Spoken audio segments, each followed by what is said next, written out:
Hey, welcome to another episode of Battle Topics. I am your host, Clayton. Today we're going to be talking about the Ganik vs. Gully card going down November 12th in Toronto. To timestamp this video a little bit, this is a week out from the event, so the event has not happened yet, but I am joined with a member of each team. From Team Ganik, our guest today is Saurus. What up? Just ready to win, ready to show these guys the all-Madden team. So tell your people back home, get to grieving y'all's king. Because when it comes to eating, I'm Edie, Awesome. And then from Team Gully, we have Pnut. Yeah, what's up? I guess we're trying to show the Washington Generals sometimes beat the Globetrotters. Give me the shot. Shit, all I need is one name like McLovin. Either use the same blade that bludgeoned Caesar or pull a tray from the back like a fucking freezer. All you hear? Okay, so Team Ganik versus Team Gully, this is the first of its kind of event. So it's a whole new concept in itself of one team versus another. And then now we have a crazy card. So we're going to break down that card battle by battle. We'll talk about team versus team, and then we'll talk about what we expect from next week. You guys have any thoughts just whenever they hit you up for the whole concept of Team Ganik versus Team Gully? What was running through your head? I mean, I was down instantly. I'm pretty much always down to battle, especially when it's something that's like a new idea. I mean, when the concept behind it is to sort of like push some folks who I guess haven't necessarily been given like the big shot yet, or whatever you want to call it. Mm-hmm. I mean, I'm all for a concept like that because it's only going to further things, and it's only going to make people that might not be like household names yet. It's going to make them. It's going to give them a much bigger audience to see who they really are. You know what I'm saying? Yeah, totally. And then, Pina, I know at World Dom you were calling out Gully, and then just a couple months later, you end up on his team. Yeah, they was recruiting me like once we got to World Dom. So I think it's kind of funny because I know the stipulations as to how you would become Team Gully or Team Ganik. But you can make an argument that I technically could have sit on either team. So when they approached me with the concept, I'm kind of like the same stance as Saurus, where like you want to try something new. Like I was in the first battle of the day Royal Rumble with Dirtbag Dan, you know what I mean? So it's like the concept of this is cool because it brings forth new people. It doesn't become stale. It doesn't become an event where the same 10 names are just pulled out of a hat and just shuffled around to battle each other like 9 different ways. You know what I mean? So Exactly. I dig the concept of that because, you know, there's only so many times you want to see a specific battler before you get tired of seeing them or you just realize they stopped trying. Yeah, exactly. Like some of these names on the card, like A Ward, for example, had a GZ battle, but when it comes to like GZ battles and stuff like that, some of the times fans won't even bother watching because it's not a name they recognize. Yet a name like Real Deal or whatever, they'll watch his battle. And then when you get those top names shuffled over and over again, you get also the stigma of it's repetitive and blah, blah, blah, blah, and people will stop watching for that. So mixing and matching like this and kind of throwing A Ward in with like the GZ fans and stuff like that and Real Deal with the vets and all that stuff, pushing that together kind of gains interest in itself. I totally agree. It's like in a sense like some of the names on the card. It's like, okay, this is what you want to do. Like, cool. We'll put him in hot water and see what he does. It's either going to make or break you. Yeah, that's how I feel about this. Yeah, oh, definitely. Yeah, there's a big test for a lot of people that are on the card. You figure, like, if you're, whether you be the newcomer, like the up-and-comer that's on Team Gully, or you're like the seasoned vet on Team Ganik that maybe doesn't get booked as much anymore, it's kind of like if you shit the bed, you probably won't be seen as much. You know what I'm saying? I don't know. Maybe I'm reading too much into it, but like it leaves the door open for that to happen. You know what I mean? And obviously the underdogs who do well, it's only going to push them forward like even quicker and even bigger. You know, dude, like the look that like Shoddy P is getting from this is he knows how good of a look it is and that he can really make the most of it. You know. Yeah, some of these matches can catapult some of these careers like crazy if the stars align. That's definitely one of them. That's definitely some of these matches are a Make-A-Wish Foundation type thing. That's hell funny. All right, so we'll just start from the bottom of the card and work our way up. It's only a 6-battle card, so it's a relatively small card, but still has a lot of hype behind it. So we'll start with Marv 1 versus Lex Luthor. Lex Luthor hasn't battled on King of the Dot for... He's been on World Dominant like 2-day notice against Tez. Oh, yeah. I forgot about Day that. 3, though. He battled before that. His last battle, he battled at Blackout. Blackout against Jay Rell, but it was kind of like an underwhelming battle overall. But the year before, he battled at World Dom against Quake, and he actually did pretty good in that. I mean, this is definitely like the look for him that he's kind of been asking for and wanting for a while. You know, he's never been given like a really big name, and he's definitely like vocalized that he wants and deserves one. Yeah, that kind of goes hand in hand with what I was saying about like lesser known names getting put up against lesser known names. They kind of stay down there unless they just completely murder the dude. So having somebody who is up there, like in Marvel 1 status, could get him the eyes that he's been. Yeah. So really looking for Lex. The thing for Lex, like you said, you have to make it the most of the opportunity. Like, I don't know. I would say definitely like maybe don't try to like out funny guy Marv. That's always but Marv's a wild card, dude, because you don't know what type of Marv you're gonna get. You're gonna get the funny one or you're gonna get the street one. You know, like but I weird mean, even trying to be funny against Marv is tough. Marv's like, he's just so easy to like big brother. You like he's so natural. He's like your old uncle. Cool. Yeah.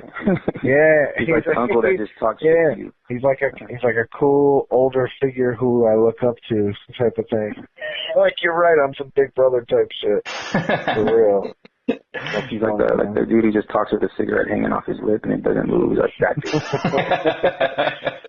Marv's the man, bro. And both of them have still been very active in the battle scene, period. Both of them have battled in South Africa this year. Yeah, Marv just battled there hella recently. And I think he just battled Cali Smooth on it was like LA Battlegrounds or something.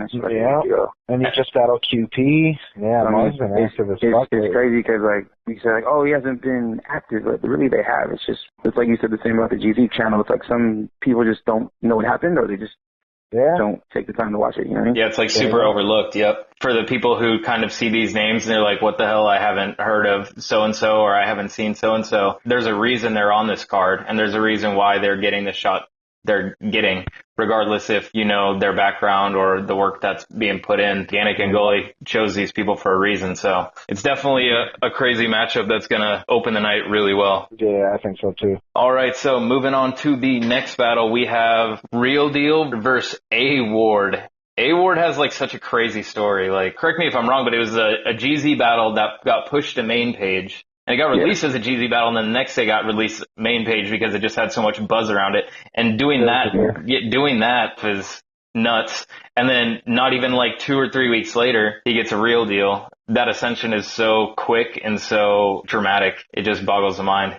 Yeah, this is a big look for him because not a lot of people. I would say he might be someone that like regulars of the channel are the least familiar with. You know, He only has one battle like under the KOTD brand, and then only a handful of other battles from like a smaller league. He has far fewer battles than like a guy like Lex. Yeah. You know what I'm saying? Yeah. I mean, this is finally like a name that can give him a little more notoriety. I mean, just based on his blog, he might be kind of overlooking the chef. You know what I'm saying? Oh yeah. And but Real Deal has a battle like a week either before or after, so that's why he's doing it. You know, it's beautiful. Yeah, but the chef's coming to cook, bro. The chef comes to work. The shit like he said for 100 bullets, I was like, oh shit, super tight. But nah, because we say, oh, Shotty's getting a big push, deservedly so. But like, yo, A-Ward's getting an even bigger push. You know what I mean? So it's like it's the same thing with Lex. Like, you just got to show and prove. It's trying to push the newer people for sure. So, but I mean, they have to. That was the first battle announced, so that's it. Like, if you were contemplating on buying the card. Oh yeah, it set the bar like at a very good level, like right off. It threw people off. People were like, "Oh shit, this is the type of shit we're gonna see." You know what I mean? Yeah, for sure. Since it was the first one announced, it kind of like epitomized what this card and what this like concept embodied. And then you get literally a person who just had a GZ battle go against arguably performance of the night at World Dom. Blackout. Yeah. And World Dom. Yeah, World Dom against 100 Bullets. And that just like set the flyer on fire. You know what I'm saying? Yeah. And it just got the whole concept moving hella quick. I'm glad, like, salute to Real Deal for being down too. You know what I'm saying? Yeah, that's another thing. It also makes it a little more fucked up that he said no to battling Madflex, though. You gotta triple the bag, dude, for Mad Flag. Yeah. Oh, word, I feel it. Yeah. He's Shout got out to the vets ducking that battle with swag. Yeah, you know it. But also, if you think about it, Real Deal is going to be one of the first dudes to be able to attack A-Ward before whatever angle you want to take on him becomes stale. Yeah, oh yeah, Mm-hmm. for sure. And he's always been known as like the angle dude, so you know that he's just gonna like have the best way of dissecting him 3 different ways. Yeah, it could easily turn into like a Disaster versus Jonai situation where the person coming up has like all this confidence and is like, I'm gonna body so-and-so, and then they get there and it's just not what they expected. It's a different animal when you get I'm talking about my team like that. Dude, dude, I knew that was Hey, gonna it's happen. speculation. I knew that was going to happen just because because Diz in the ring, like there's until you've experienced it in person, like even as a fan, until you've seen him like perform live in person, like you can't really you don't really know what or how good he is. You know what I'm saying? Until you experience it firsthand. That's just how Diz is. And that could be something that A-Ward definitely experiences, because Real Deal, every line is good. So Yeah, exactly. yeah, Peanut. I would say you give me like a Team Gully t-shirt, yo. Like for real, like this shit would be, like I don't know how they're going to do it, because we go to events all the time, you know what I'm saying? It's like, you see people with their entourages sometimes on stage with them. I wonder if they're going to like make it to where like you need to stand on the side with your team. Like I don't know what they're planning. I know it's kind of weird, but it could work. It could. You guys be on some Bring It On or like All or Nothing type shit where it's like you guys are hyping each other up, wearing matching outfits and all that? We're going to have matching jerseys with different numbers that we're all going to have bars about. I'm going to have that Rondo jersey just so I can put the 9 to someone's chest. You know what I'm saying? The go-to. Yeah, hell yeah.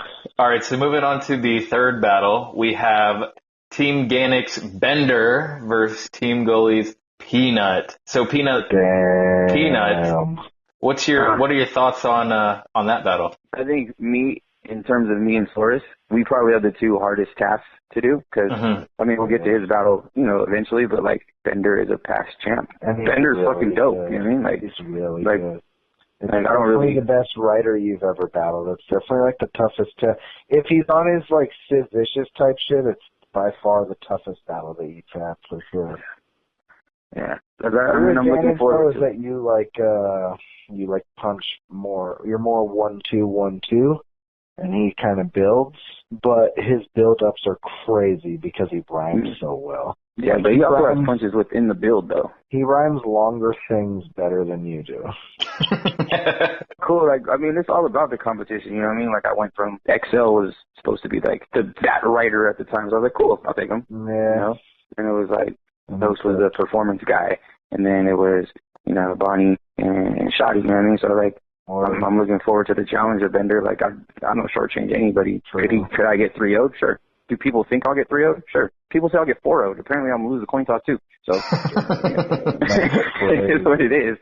It's like, when I book a battle, man, it's like, I'm interested to see what the person is going to say to me. Can you of course. Can you make fun of me better than I can do myself? You know what I mean? And so when Shotty said like the chocolate chip line, I was like, all right, asshole, I get it. Yeah, that was super fire. No, it wasn't. So it's like, I wonder I don't know what Bender's going to do, man, because like Bender's also one of the dudes who hasn't battled that much lately. Like he battled Fredo. Fredo was any indication. I mean, he's still on his shit. He hasn't missed a beat. His shit against Fredo was fire. He had some shit. Bruh. Okay, his third round was crazy. For example, he said, some say I battle too intensely. For me, it's rudimentary. I feel like a shooter ready for some students in a school assembly. What do you say? Mazel tov. It's pop a bottle off on his head. It's a brutal ending when I stomp the glass in his temple like a Jewish wedding. What? That sequence of shit alone is so retarded, bro. Bender's writing is like him and Hill are like my favorite 2 writers in battling and shit. That shit's retarded. I had to Google that shit. Yeah, you did. He didn't. Bender's a reference king, bro. His reference game is crazy. He's like Bender stayed away from history class. Essam, you know what I'm saying? You know who should have been on this card was Essam. So it should be interesting. You know what I mean? Like I know what I'm in for. Like, Yeah, and Peanut, I mean, a lot of people have been surprised by you. A lot of fans have been saying, "Oh, yo, Peanut's next up," like not knowing that you've been around for a long time. But it's my favorite thing in battle rap. People call Peanut one of their favorite up and comers. Peanut's been battling longer than me, man. Peanut battled Franco and Haruki Saki like 2 years before I existed in battling. I have the trait of not being able to grow a beard like every silly rapper. So I was younger. What year did you battle Franco? Where he talked about your fucking mind hat? games, dude. Oh no, when he talks about your brown hat, that was like 2002, bro. Yeah, I sound old as fuck, Pete. I appreciate that. I'm just saying, like that was before I was actively battling. Like for me, this shit's it's different. I'm not gonna lie, because you know, when I was on like the GZ shit for so long, and it's like to get like the main page looks and like it's more people see it. You know what I mean? Yeah, so of course. It's different when you go to an event. You know what I mean? Like this shit's crazier this year than it was 5 years ago for me personally. With this shit for Bender, it's either like I'm just trying to keep it skyrocketing. You know what I mean? So yeah, you've been taking a lot of battles just this year. Yeah, I like to do like 1 or 2 a year. That's it. And this is gonna be my 4th one, and then who knows? I may be doing the bunker in December. We'll see. So December, let's go. You had performance of the night at the bunker with Bonnie's. Benner and Fredo had like battle of the night or like up there, and then that was battle that week. Yeah, you had I feel performance. like that needs to be a performance of the night, or even just battle of the night. One of those needs to become a permanent incentive, like with the overall. It's so like. It's so reflective in the performances. Look how good the Back to Basics in San Jose was. Yeah, Back to Basics 3, yeah, because everyone was so... that was the first time that shit was implemented, and look how good everybody did. Same thing with the night Peanut and Bonnie battled. Everybody wanted that fucking money. That was the same night as Flex, Farrell, Diz, DNA. Yeah. Dead Man, Big Yo, Man. Flex and Sarah, like you could tell just hearing Matt when I watched the pay-per-view and I got to Matt Flex Farrell and I heard Flex's first round, like you can tell he's writing to win that money. And I think that shit is like that added incentive. It's super necessary. Just to guarantee the best out of everybody, you know, to where you're not only trying to outright your opponent, you're trying to outright the entire. You got to outright the entire card now, and it's like, yeah, I can fucking like, you know, it's a good look all the way around. It definitely improves the quality of content, though. Yeah, and it increases fan interaction, and for sure. And there's not a lot of accolades that you guys get to collect as battlers other than like King of the Dot champ or whatever. Yeah. So being able to say that you had performance of the night like however many times or whatever is another like notch. Tight. If I win it this weekend, regularly, can I call myself 2 times? Nah, you're not allowed to do that. That shit's reserved for when I get the chain back. I'll make a ring out of dollar bills and just start wearing them to events and shit. Oh, that's fire. That's mandatory, yeah. All right, so moving on to the 4th battle, we got Team Gully's Carter Deems, who just battled last week, and then Team Ganik's the Saurus. So Thesaurus, what's your thoughts on that battle? That's kind of like an unwinnable battle, huh? I mean, here's the thing: it's winnable in the aspect of like beating somebody by out battling them. It's a winnable battle. Mm-hmm. But am I going to, like, out-entertain Carter? He's going to make fun of me really well, but he's also going to make fun of himself in the process. Beating Carter usually comes down to, like, out-entertaining Carter and his own nerves more than anything. I mean, I'm going to win the battle rap portion of the battle, but he might win the entertainment/presentation portion of the battle. You know what I'm saying? Are you going to dress as, like, Catwoman? That one's, I mean, I thought about it, but no. It's really hard to, like, figure out the best attack for Carter because he's like it's fucking hard to have a normal conversation with Carter. Yeah, I mean, he's the nicest guy on earth. I think it's really easy, but it's just, he's like aware of what's going to be made fun of, so he kind of beats people to it, and then There's like so much satire involved in everything he says in his rounds. You almost look stupid for taking him too seriously. It's like battling Shuffle T and like spitting 3 serious rounds. It's just absolutely pointless. So I just have to figure out the best way to sort of counteract the Carter show. And I mean, I know they love him up there, but it can be done. He's definitely, it's not like he's invincible or anything like that. He's relatively close to invincible when he's like on his shit, but there's also the chance that I like make him nervous. Yeah. But I mean, I'll be real. I kind of feel like Bonnie got him. Like he was tight and he was entertaining for sure, but I thought that she like countered him pretty perfectly.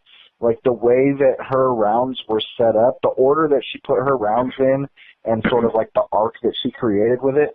I don't know. I kind of thought like she might have beat him. I remember. I mean, it's the only thing that sucks for me is I can't obviously have the same approach that Bonnie did. Well, you know what I'm saying? Bonnie and Carter's rounds, they did like complement each other so well that it almost seemed like really did premeditated. It was awesome. I think there's a really good chance that battle does stupid numbers. Like it could do some really good numbers. Or just the whole dynamic between them was dope. And Carter does seem to like attract battles like that. Like him with Cheddar Cheese is one of those like niche battles. Him and Head Ice. For sure. You could just show that to the casual listener and they're going to be entertained by it for sure. He's a super entertaining dude, and a lot of like non-battle fans fuck with Carter heavy because he is essentially a non-battle dude himself. Like from what you would think the you know, typical whatever rapper would be. I think that it's not going to be easy for me, that's for sure. I mean, he cooked Ilmac. Like there's no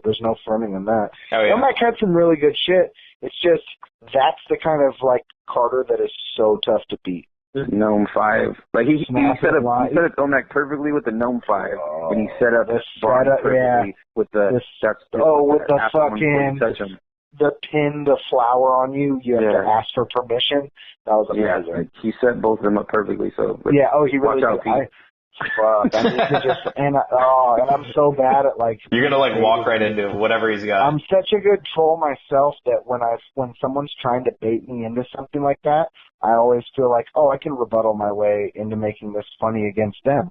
But Carter is so good that he can easily like turn those things against me. You know what I'm saying? I think he has like a better understanding of comedy than a lot of people that do the battle shit, and because of that, he like sort of knows certain things to look for that he can capitalize on. It just comes down to preference, like what do people prefer hearing, and how successfully do I like roast him in a way that hasn't been done and that still gets like laughs if he's like fully in his bag. It's going to be interesting to see what angles get brought up.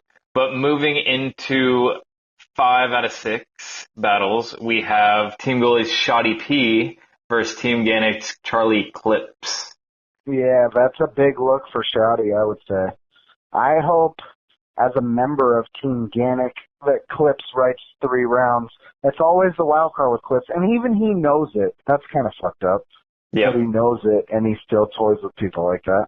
But the one thing about Clips, though, he's such a showman that he can, like, make up for it a majority of the time because he is a really amazing freestyler, and he's such a good, smooth, like, natural showman. He's a tough dude to beat. As much as he might occasionally slack off in battles, I feel like he also doesn't want to lose. So he's not just going to show up, like, expecting to wing it and win, you know? Yeah, taking the angle of, I don't even care, or like, this is just a check type angle used to be a little more acceptable. It directly influences. Good made it nationwide. Good, yep. It's just kind of like, wait, this is kind of. Goods, no one could top what Goods did to Roan, and that was that. That either made people so upset or made them like it so much that it could never be topped or never be repeated. But no, that battle should be dope. I mean, obviously I battled Shoddy last. Yeah, Shoddy's nice too. Yeah, and you guys had one of the craziest battles of World Dom, which out of how many battles in World Dom? Battle overall. He won't give you an inch, like he won't give a facial expression. Like he finally did in the 3rd round, but for the most part, him and Deadman, they just stone face you the whole fucking time. time. Who dead is that? Like, dude? fucking smile, dude. You know you like my shit. Like, Yeah. so. Shotty's fire too. He's a really good puncher. Him and Clips, I feel like their battle could be like the smoothest overall. You know what I'm saying? They both sound so just like naturally smooth when they battle. I feel like Peanut Bender's going to be the most well-wrapped battle overall, but Clips and Shotty, like, I don't know, there's definitely like a good aesthetic to how they're both going to sound battling each other. It's not like a sharp contrast that seems forced in any way, you know? Yeah, and Clips is no stranger to giving lesser-known names shots. Like he did with Quill on Don't Flop. He kind of catapulted his career, or like really catapulted his career. So if Shotty comes on his A game, could do the exact same thing for him. And Shotty's had a crazy year too. So they're also running out of people to battle. Like look at Saurus. I'm expecting Shotty to do his best. I mean, look at Clips and look at Saurus. Like, who else is for them to battle? Like, there's probably a list of people they want to battle, but for whatever reason, it probably won't happen. So you kind battle of rap actually, it's like when everyone was worried about Y2K, that's actually what's going to happen once I battle everybody. It's just like the entire game's just going to reset. And sooner or later, it's going to be like. I think you just got to two-time everybody. You just have to battle everyone 2 times. Pretty much, and then it's just reset mode. Everything goes back to 0. It goes back to fucking parking lot ciphers and beatboxing and shit. Eventually, someone catches word of a scribble. All right, so taking us into the main event, or top of the card, we got Team Gully's Jonai versus Team Ganik's Daylight. This battle is going to be pretty crazy. I mean, they seem to have been exchanging some words lately, at least in like the talkback group, which is always a good thing. It definitely like creates a little more interest in the battle just from like the casual fan perspective and shit when they see them talking shit back and forth. I'm surprised that Daylight kind of baited him into responding because Jonai was just being, you know, so chill and quiet for so long and just doing his thing. You know, it's what's expected. He's focusing and writing. I don't know if Day got him talking, and since then they've been having like a pretty entertaining exchange from both of them, I think. Yeah, you guys are assholes for that. Day is like the master fucking troll, so it's just... Our fucking vendor sending me The Price is Right losing theme song. What the fuck, man? That's like, so send me fire. that today, and I was like, I'm not even responding. That's so fire. Damn. See, Carter's such a nice guy that I feel like can't really... Like, I look like an asshole or a bully if I, like, pre-battle troll him. If I was battling anyone else on the team, my pre-battle troll would be on fire, but I'm battling, like, the nicest dude who isn't going to do it to me. I made that post in the talkback group the other day about how I was glad that I was battling like the only respectable human being. No offense, Peanut. But then Carter, the most offensive thing that Carter said to me, he said, "You're just a big silly man." Like, yo, I can't do anything. He wins that exchange. There's nothing. I just have to chill, which is like, I don't know. It's different for me. Usually, I'm like trolling my opponent beforehand, and I'm just like, oh yeah, you guys ready to be a dead body? But with Carter, I can't really do that. I hope Daylight. I feel like he's gonna show up with 3 written rounds. Because he knows how highly people like regard Jonai's pen, and more than anything, Day is a competitive dude. I'm sure he already doesn't like the idea of somebody like anybody calling Jonai one of the best writers in battling, or even people saying he might be like the best writer, arguably. Someone like Day is going to take exception to that because Day is definitely, obviously, also one of the best writers in battling, and probably feels like he is the best. And when he's battling someone else who people hold in that regard, I don't know. I feel like it's going to bring out, like, I feel like he might just do the same thing he did against me, like, rap for 3 rounds and just straight give him the business. I don't know. Like, I feel like he should know he's the main event, so he should show up with 3 complete rounds. And he's hasn't been on the bullshit in forever as far as, like, in a battle. In a KOTD battle, he hasn't been on the bullshit in a long time. Yeah, and he's been taking quite a bit of battles recently, too, so that might affect I don't know. I mean, Jonah hasn't battled since he battled Danny Myers in Massacre, though. He's had a long, like, good time off to just chill and sort of. But he also has that Don't Flop battle within, just coming up like right before or right after? He's battling Raptor. I mean, whatever. No slight to Raptor, but Daylight is definitely like a tougher opponent. I would assume that he's probably more focused. But he's also been chilling for 6 months, so it's not like he's just been sitting there not putting ideas together. Not whether they directly apply to somebody or not doesn't really fucking matter. He doesn't really write in the most direct way to begin with, so I feel like even in his off time, he could have just been writing battle material that he's just going to use against like a particular opponent or in a given situation. You know what I'm saying? Yeah. One thing that really surprises me about Jonah is like really admirable is how just a year ago with him versus Disaster, everybody wrote him off as like the laughing stock of KOTD, and everyone was just like, this is the end of him, blah, blah, blah. And then he came back the next battle with him versus Psychosis. And then wins that, creates a bunch of hype with that, and has arguably battle of the night and performance of the night of Blackout, which is not easy to say. And then comes back with Danny Myers with the same thing, with one of the best battles or slept-on battles of Massacre 2, which was a crazy card as well. I knew that was going to happen. The fact that he didn't let the Diz situation completely engulf him and him implode is super admirable, and have him bounce back a year later having people like Psychosis, Danny Myers, and Daylight all underneath his belt is crazy. For sure.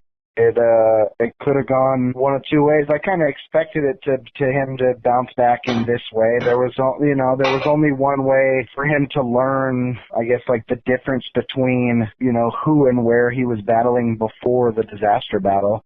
Like, he just treat it as a learning experience. That's all you can really do with an L. It's treat it as a learning experience.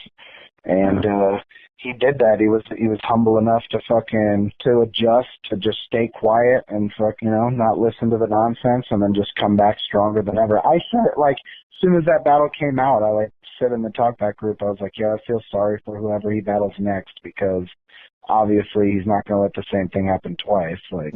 There's no chance. His writing for that Blackout battle against Psychosis was retarded. And then he also put money up on it. He said he wanted to do the same thing with Day. I don't know what the deal is with what their bet is. Listen, I don't know about what this career shit is that they're talking about. But I'd be surprised if they both agree to that. That's just that's so bizarre to me. Loser has to leave Battle Rap forever. They just everyone just watches as they walk out of the venue with their head hung down, and they're just based on judges' opinions, though. It could go either way, but the whole concept of the event is pretty dope. So it's going to be a landslide win for the All Madden team. So, no, man, you guys are the Indians. We the Cubs. Come on, get out of here. How in any way are we the Indians? I don't understand. Just because I'm going off relevant sports right now. That's it. Because you guys lost. Because you guys lost. Because that's all you're going off of. I'm working to nothing right now. Just working the sports final that happened. All right, so we're less than a week away from Team Ganik versus Team Gully. You guys got any last words for your opponent? Because this might be the last time they hear your voice till you're face to face. Carter, you're still A-okay in my book. I'm sorry ahead of time for all the things that we have to say each other, but it's all good. We'll have a nice high five on stage after it's all over, and that'll be that. Damn, they're gonna put that in a trailer, and it's gonna be epic as fuck. With whatever music, yeah. That'll be amazing. I'm down. You guys have issues. Well, it's fucking Carter, man. I can't be an asshole. You know what I'm saying? What about you? What do you got to say to your opponent? Yo, we're gonna battle, then we're gonna drink. You hate me for 20 minutes if you want. Cool. After that, we're gonna drink. However, I'm obviously gonna do Team Gully's gonna win, so it doesn't really matter. That's optimistic. Yeah, you have to be. Yeah, I guess you do. I guess I shouldn't expect you guys to go in hoping to lose. Yeah, I mean, realistically, do you see Ganik going 6-0? I think it's more likely. Taking into account every factor of how. I think it's more likely that Ganik's team does than that Gully's team does. Hey, but Team Gully's got that hunger. You never know. They might pull some stuff out of the bag. So I agree. They're going to be hungry for sure. I just think it's possible. I think I probably have the hardest battle on the card to be. Yeah, like you and I have challenges because we don't really know what to expect. As opposed to like you name the other people, you know what they're going to do. I have the hardest person to just flat out beat. Yeah. Because you won't. It's really tough because people are always going to be like, Carter wins. Oh my God, he said his cat has a tuxedo. He's so lovable. You know what I'm saying? I'm like, what can I do with that? If his cat has a tuxedo, that's hard as fuck. I can't even hate. I'm not even mad. I'm impressed. Well, it's going down. Cats and Tuxedos, November 12th. Lee's Palace, 8 p.m. Lee's Palace in Toronto. Toronto, Ontario. Thanks, guys, for being on the show, and Thank you. I'll see you guys in a week. Yeah, sure. See you up there. Safe travels, homies. All right, thanks, man.